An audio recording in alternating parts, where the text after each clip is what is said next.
technically, I think I'm the one running the show since I'm moderating. Yeah. So, as you said before, I'm Ashley Steele. I'm teacher of Steele. Call me Coach. Call me Ashley. Call me anything. But Katie and I know Desiree, who's not currently on because she's doing challenges or something. We were talking the other day about what we could do that would be important and would help fill us time slots since we had very few people signed up. And they both mentioned something about being Google Innovators. And I don't know about you, but I have a long time since drank Kool-Aid, and I'm an addict. So I love anything and everything Google. So when they told me that they were innovators and they were wanting to talk about it, I was like, let's have a session. So we're going to have a panel discussion with a couple of questions that we've come up with about what it is to be an innovator, how you do it, and all those things. So without further ado, if you guys are innovators, please introduce yourselves and tell us about what you do for a living and your favorite flavor of cookie dough.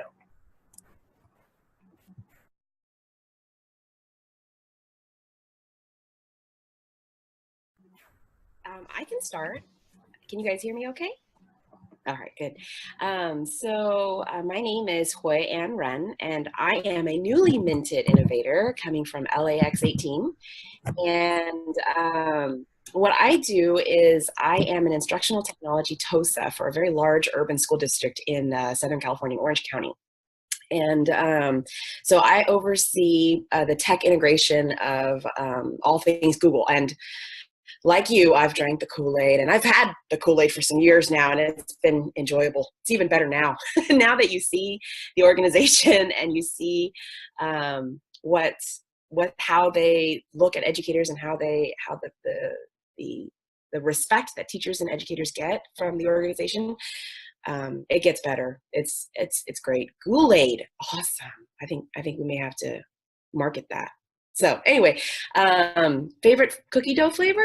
Oh gosh, if it's cookie dough, it's just yummy, right? I mean, is there bad? It's like pizza. Is there bad cookie dough? But I guess bits of chocolate need to be in there. So like a chocolate chip, like a chocolate chunk of some sort, that would be my favorite.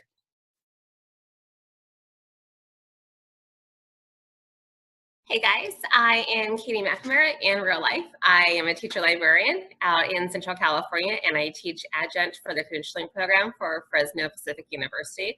So I get to do like a little bit of everything. It's pretty cool, balancing, helping kiddos and the teachers. Favorite flavor cookie dough? Do you just want the cookie dough or you want the story behind it? Okay. It's chocolate chip. Totally fabulous, amazing. And I eat maybe more of it than I bake sometimes. So when I was pregnant, my husband's like, no, you can't do that. You can't have raw egg. Little did he know, whatever. So he promised me that next time we made a batch, I could eat all of it and not have to bake a single cookie. That's exactly what I did. He got a little irritated, but he said I could. I love that story. I love cookie dough. That's awesome.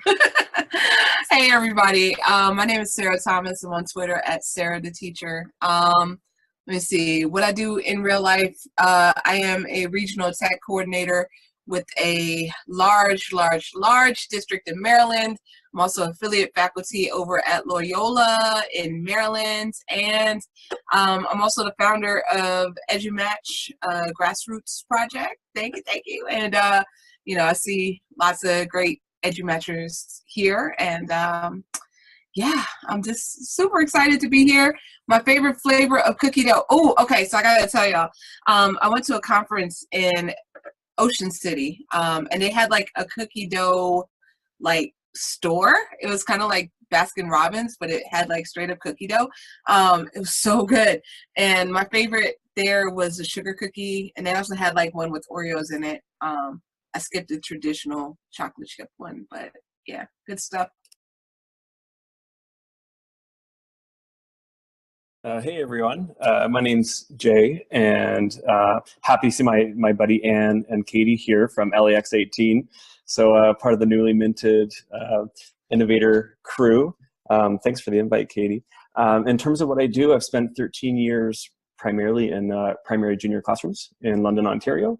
And just this upcoming fall, I'm switching into an instructional coaching role. So it was kind of a sweet timing to jump into the Innovator program with a new job coming my way, where hopefully I have some impact. Looking forward to it. It was awesome as well because we got to see Derek when we were at LAX, and he kind of did a hangout for us. It was another Canadian out there. It's fantastic. In terms of cookie dough, I'm going to pretend that I eat healthy for breakfast. So I'm going to say oatmeal raisin, just because it sounds maybe not just delicious, but maybe a bit nutritious. Not at all true, but I'm going oatmeal raisin. Nice to see everyone. Hi everyone, I'm Derek Doucette. I'm an instructional coach and tech integrator at Lakefield College in Lakefield, Ontario. And I guess my favorite cookie dough has to involve butterscotch or caramel, as we call it north of the border, and some pecans. I think that those are essential in cookie dough, and anything with maple as well is also clutch. Oh, super dark in this room, sorry. Hey everybody, I'm Brian Costello, innovator from Tour 16. In real life, I am still Brian, innovator from Tour 16. My favorite flavor of cookie dough is all the cookie dough. It doesn't really matter to me. If it's cookie dough and it's not going to kill me, I'll eat it. And let's see. I've the past 2 years I've been a digital innovation specialist, which is a super fancy title for like tech coach hybrid teacher. Next year I'll be teaching middle school robotics, and I'm also an author. I like to write, so I've written 2 children's books, and recently came out with the teacher's journey with the help from Sarah. So Sarah's also my mentor from Tour 16. Which was super awesome. So I'm gonna switch off to the next group now, or next person now.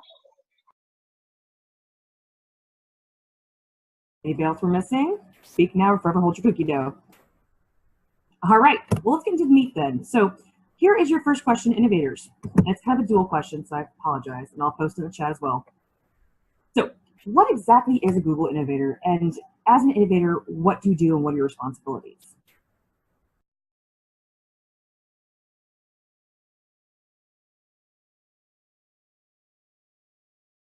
So I'm happy to jump in. I think an innovator, a Google innovator, is someone who's willing to push the boundaries. It's someone who's taking risks, who's not afraid to fail, who is putting learning back in the hands of students. And I think our responsibility is really to put learning back in the hands of students and to really engage them on a deeper level. You know, my favorite video is the Rubik's Cube. With Mr. Rubik, who says, you know, like, why are we asking kids to answer questions for which we already have the answers, right? We should be chasing the questions instead of chasing the answers. And I think that that's really what we need to do, is engage that creativity and curiosity in kids. Also to support one another as well, because it can be a dark time, right? As we're all trying to push in our own little islands. And so it's really important to have our community, to have our tribes, to sort of keep us engaged and pushing our own learning forward as well.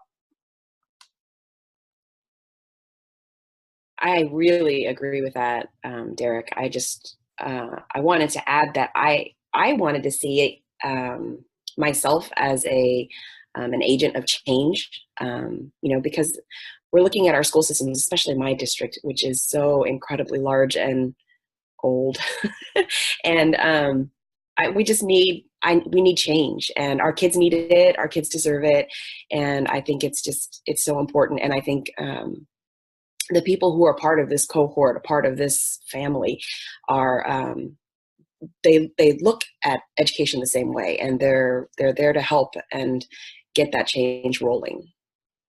Irene, thank you for asking. She wants clarification. So we know it's awesome.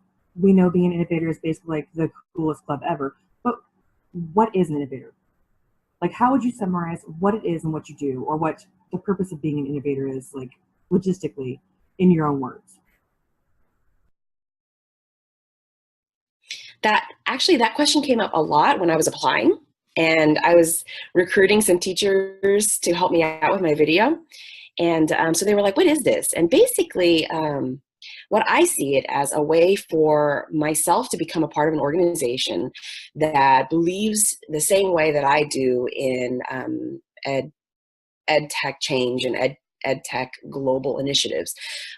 So for me, I see being an innovator as being a part of a community or my tribe that can help me push forward the envelope, push forward what I'm looking to do with the initiatives that I'd like to start. So I see that as just kind of like an addition to what I'm already doing. A bunch of people were like, does that mean you're leaving the district? No, I'm not leaving the district. It's just an add-on to my current position. It basically enhances me. It's kind of like that, $1 million suit that I would put on if I were to just amp up my superpowers.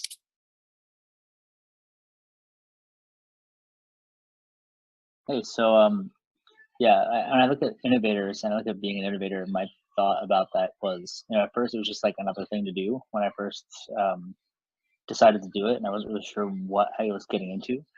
But as I went through the program, as I built the connections with people, one of the first things I'd say is it's an amazing community of people where there's so many people who have a mission to make positive change in education, and we're scattered around the world. And so one of the things that I think the innovator community does is it brings those people together, and it tries to expand those pockets of innovation and of the ideals and the focus of bettering education that Google for Education wants to promote. So if you look at their ideals for their foundations in innovation, these are people who have a mission that think big but are willing to work on small problems that that are empowering other people to make changes in the world. And so I don't remember who was saying it, but they were talking about their favorite video about Mr. Rubens, and my favorite video is TED Talk by Drew Dudley. It's called Everyday Leadership, and it's basically he's talking about how there's no such thing as the world to change, right? The world is not this huge whole place. It is one individual, one person, and if you can make a difference in that life, then you've made a change in the world. And so when you talk to people who work for Google, who put those, who create their projects and their what they refer to as 20% time, although one of the people I talked to really referred to it as 120% time, because it's not really taking away from your 100% of your work, you're just adding on to it because you love it.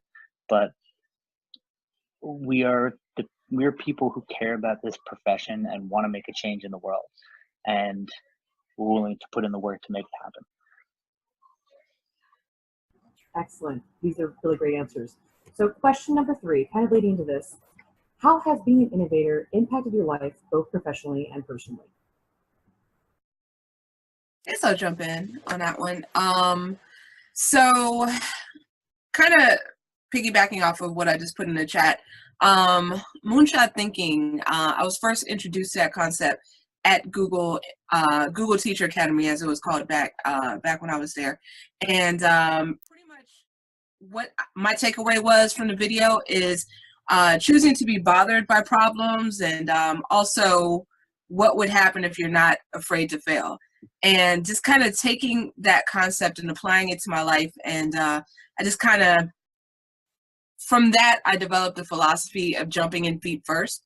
So when you, like when you go to a pool in the shallow end, you don't jump in head first because that's risky. You could crack your head open and nobody wants that. But if you dip your toe in the water, then, you might get a little too freaked out to get in the cold. So why not just jump in feet first, do a great big cannonball, and immerse yourself in that water, and just see what happens. Just take those low risks that really have a high potential return on investment, and just see what happens. So that was my takeaway.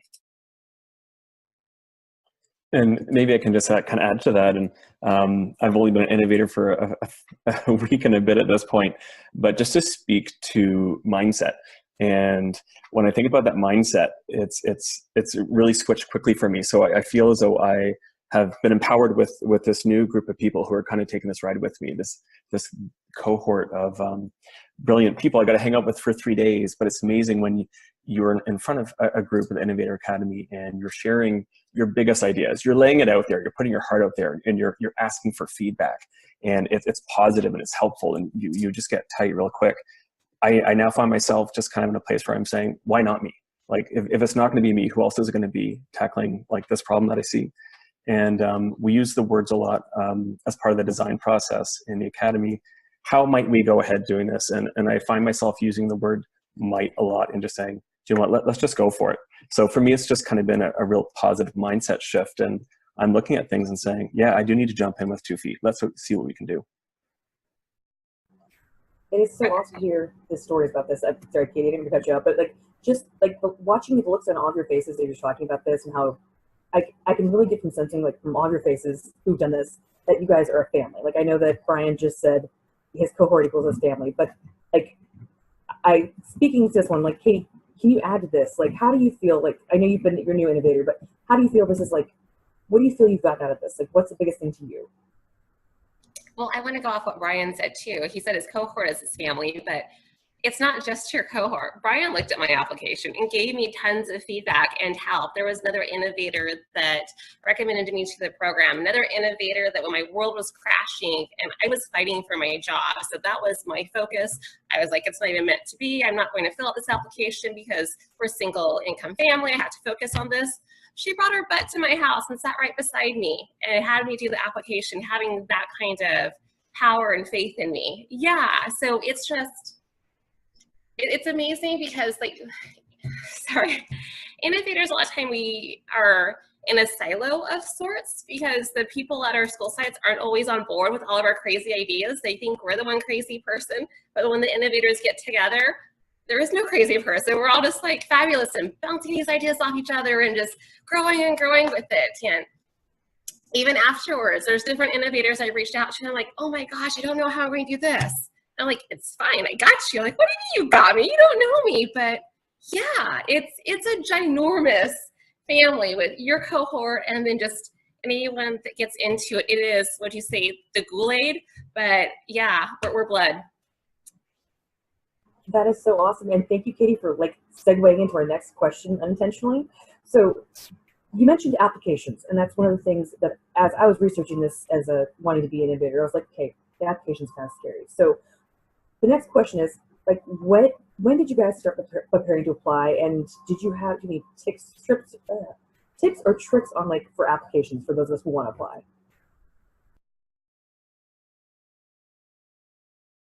So I don't have any tips. Oh, sorry. Someone going? No. Okay. I'm just going to go real quick because mine is super simple and super short. I have no idea what I did to get in it. I really don't know. But I honestly believe that my video was hilarious. I thought I tried really hard to make it funny because in the application it says show your personality, and I love Google because they are lighthearted and you know, they, thank you, Katie. But I really did show my personality through my video, and I think that had a little bit to do with it. I'd like to say I really don't know. Well, when I got picked, I thought, oh, really? No, really? So, but I do think you need to show your personality. You need to show them what makes you so passionate. And there is no doubt when you talk to me in real life, there's no doubt I love what I do. I love it. I love it.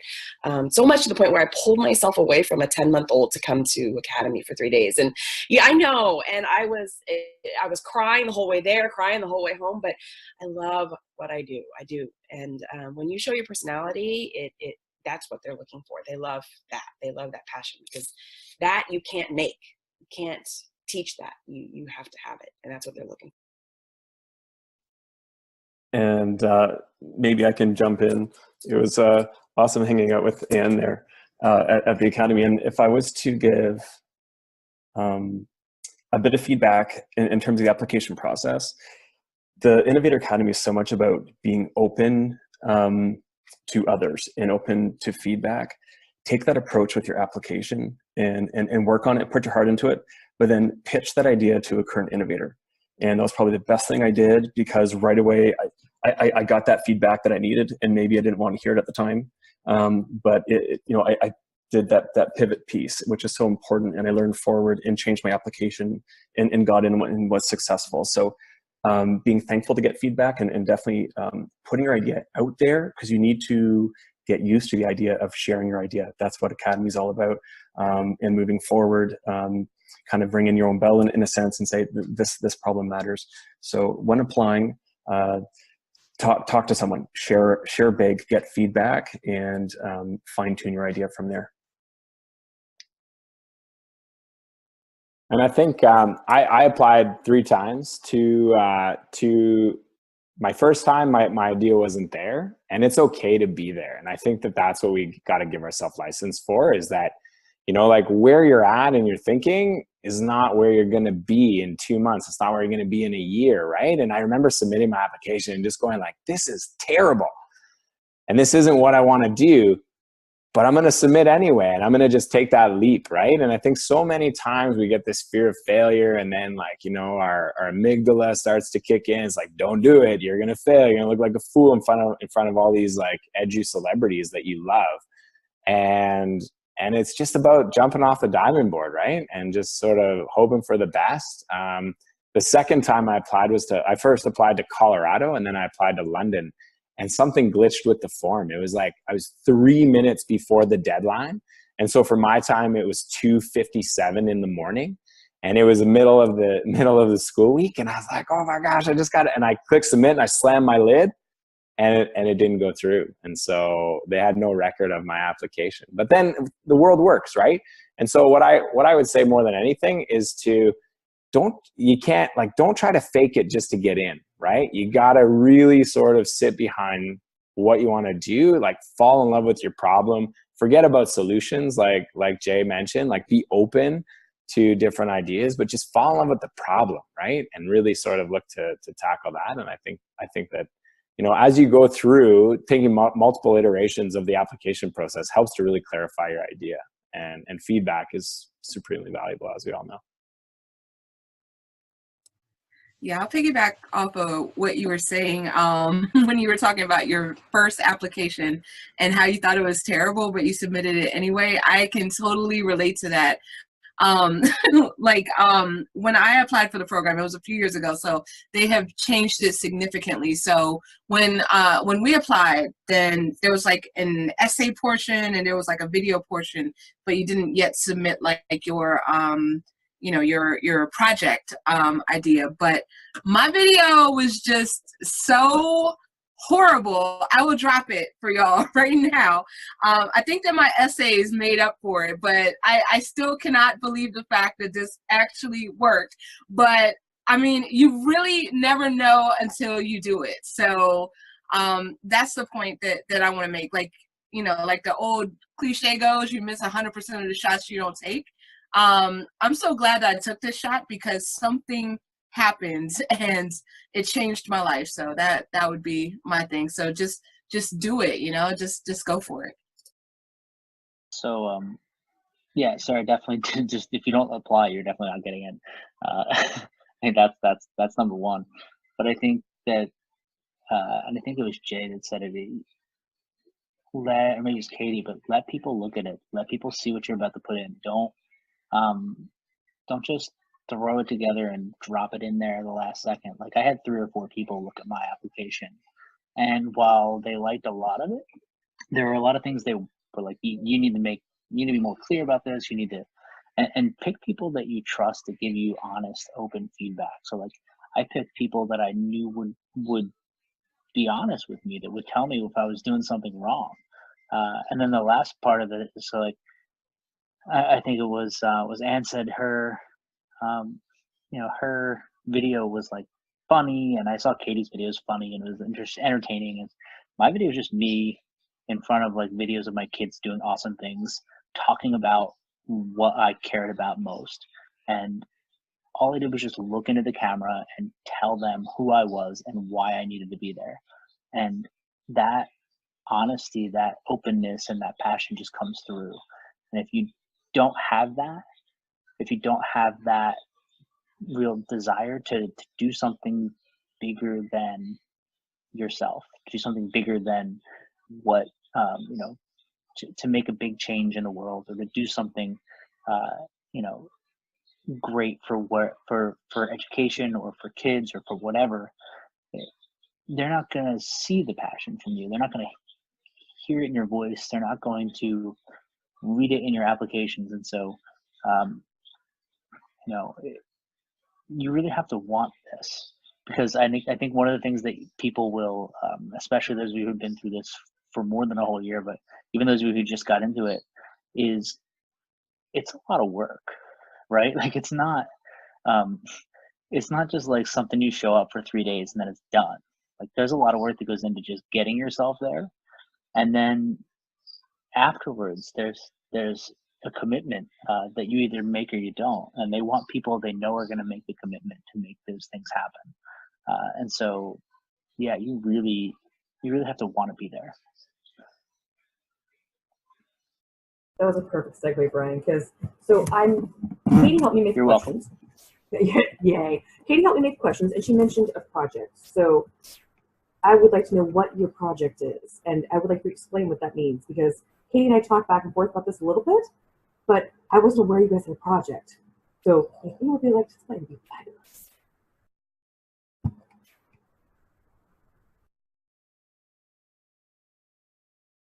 Okay, I'll jump in. My project is really trying to promote bilingualism, and by promoting bilingualism in the bilingual brain, we students have a more readily available access to 21st century skills, as we used to call them, but we're more mentally agile and flexible and cognitively flexible in the bilingual brain. And so my whole goal was to change that by changing foreign language learning. And so what I've come up with is it's called Au Pair Bear, and so it's a teddy bear by which your child, your infant, your toddler, your primary age child could learn a foreign language without staring at a screen, without having to spend a lot of time in front of a screen, but sort of learning it as language is meant to be learned, by engaging with something else. And so that's the long and short of it. And I'm currently in the infantile stage of business development, but I had a meeting with Futurepreneur last week, and I have another meeting coming up with Humber College in Toronto to look at funding and partnering for their design team, their fourth-year design students who are going to help work with me to sort of bring this whole thing to life and bring second language to families who maybe don't speak one already.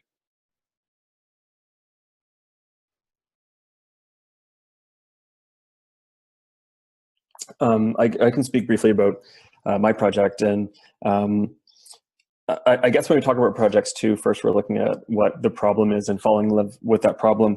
And someone who's probably in the last 3-4 years opened up myself a lot more to putting my ideas out there, having the confidence to speak at conferences and do PD and all those sorts of things.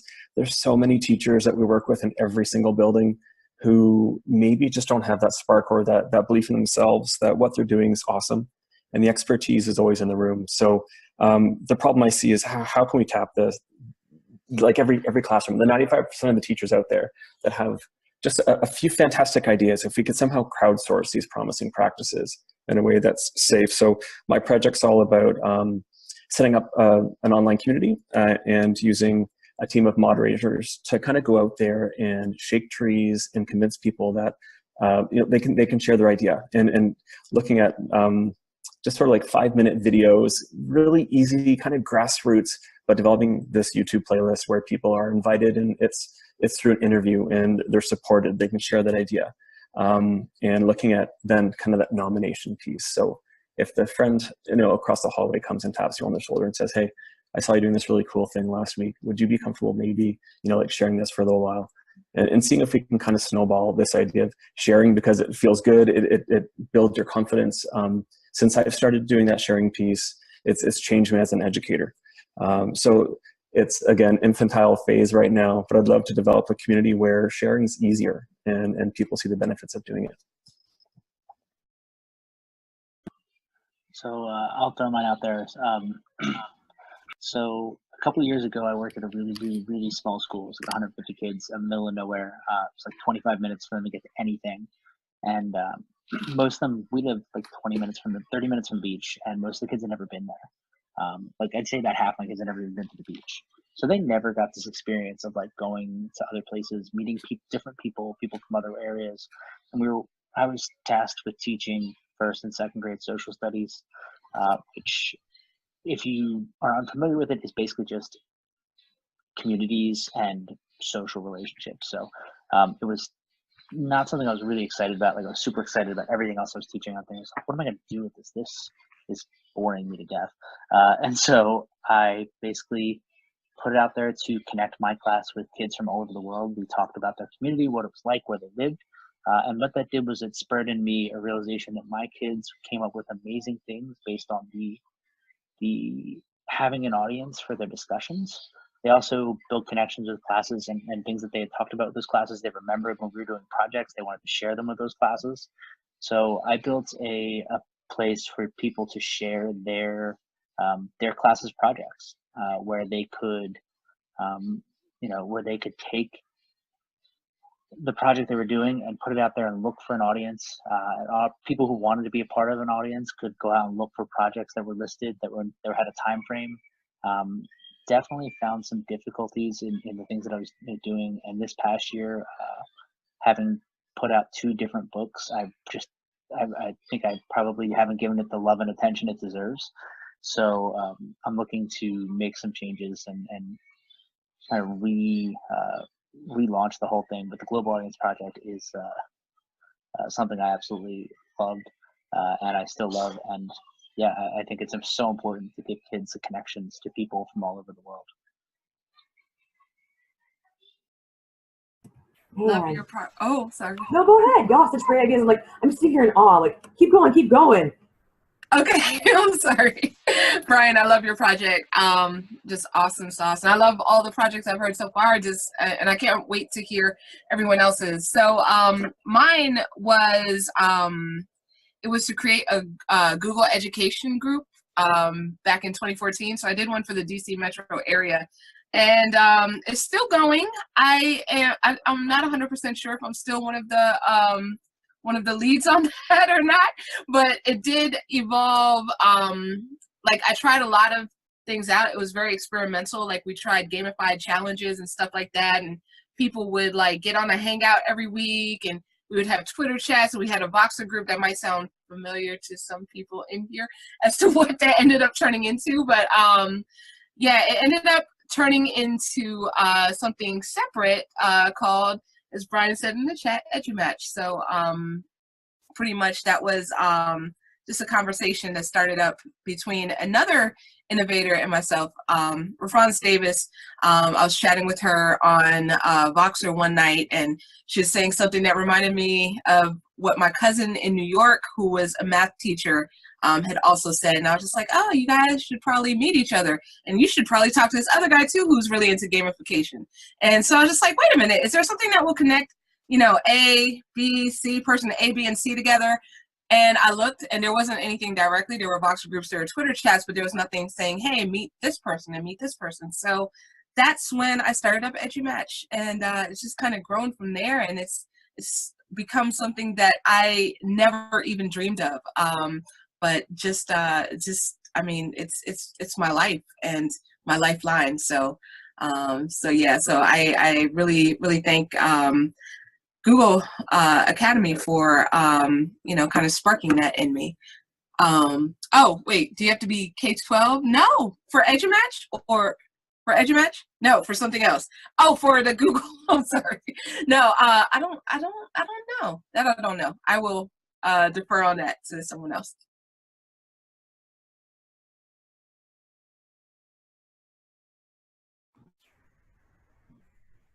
As we're looking into that information, my project is all about empowering students with what they want to learn and how they learn. So the concept that kiddos have questions, and their questions totally drive their thinking, but when it's so open like that, the teacher might not know what they're talking about, period.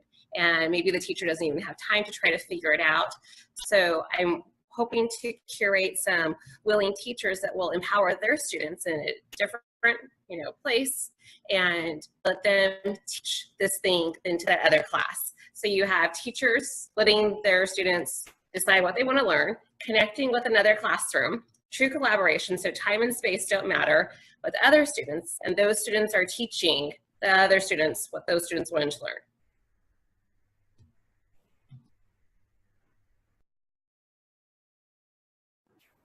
Awesome. Thank you guys all for sharing your awesome projects. They all sound like so exciting. I want to see all of them in action and like help any way I can.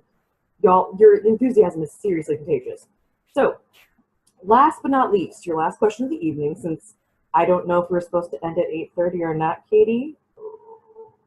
Here's your last question, and I have a feeling you will all have something to say.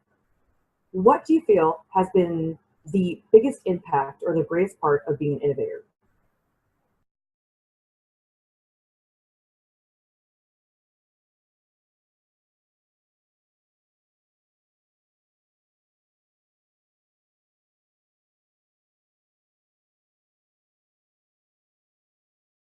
Okay, so we're all quiet because you asked for the greatest. It's like, what's that one thing? There isn't that one thing. Okay, maybe the greatest experience you had being an innovator? What's your, like, give me something positive and happy, like the one thing you'll take away from this. Like, what do you, oh, I see something. Ooh, maybe. Birthday cake. Unrelated to birthday cake, but I would say the greatest thing is just people. Like, this is a people job that we all do, and just having a network of people who just want to push and ask those questions, and they're positive, and at the end of the day, optimistic about making change in education. That's addictive. That's the biggest thing for me. I think about them every time I'm down on myself. You're just thinking people are believing in what they're doing, and we have each other's backs, and that means everything.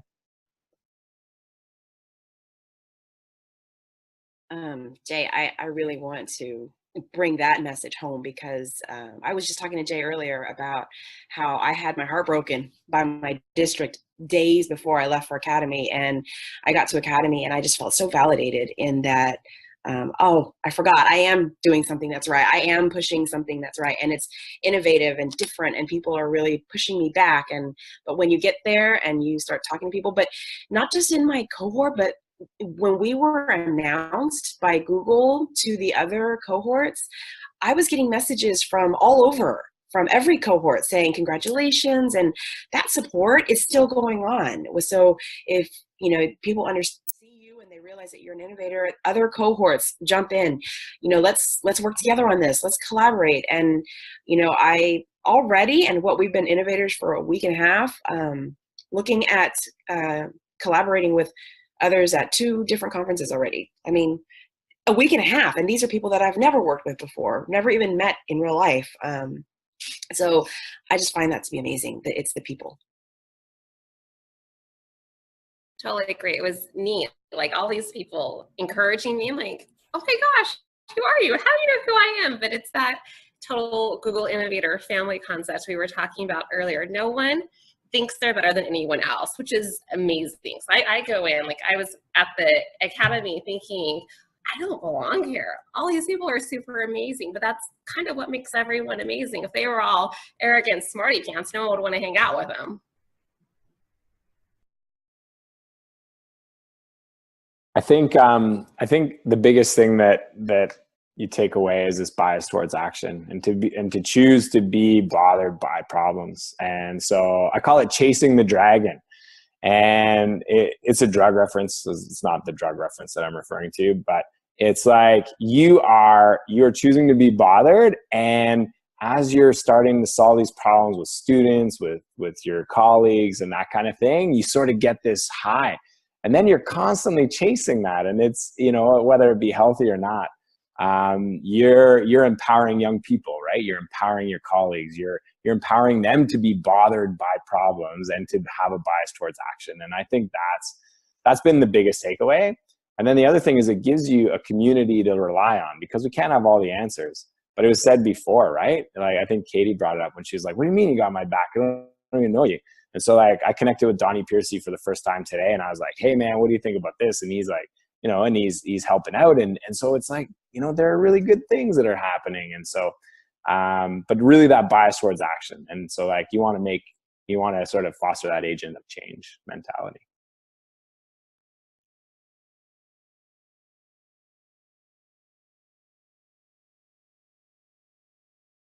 Anyone else want to add anything? No, going once, going twice.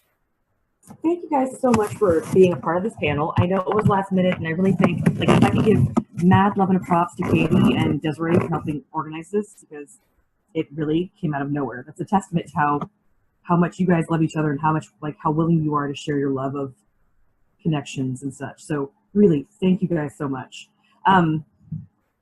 Do you guys have any links you'd like to share, any information you want to promote besides, of course, Sarah and EduMatch, since, you know, she's all up on it, which is awesome. Any other shout outs you all want to do? Anything else you'd like to say before we end our session? Floor is open, my friends. Floor is open. So I need to say thank you to everyone too. Like Ashley mentioned, this was last minute, and I reached out to just a handful, and you all said yeah. So that made me feel really good. Thank you.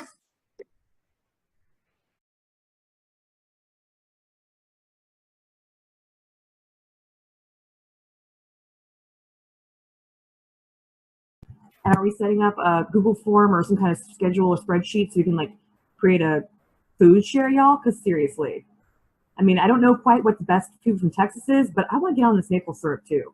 Or, oh, I can't remember what it's called, the ice wine, because I'm down for that. And I really, seriously, Sarah, I want some. I will make you espresso. I have an espresso machine right next to me, but, oh, 7-Eleven. Awesome. All right, thank you guys so much. And Irene, thank you so much for being here. I know that look on your face, I know it's been so difficult with time changes and such, but really thank you for being here. Thank you for being a part of this. And y'all, thank you very much. So if you have any questions, thank you for sharing. You can reach out to each other. Thank you for like dropping your email address if you'd like to be contacted, and I really appreciate y'all. Thank you.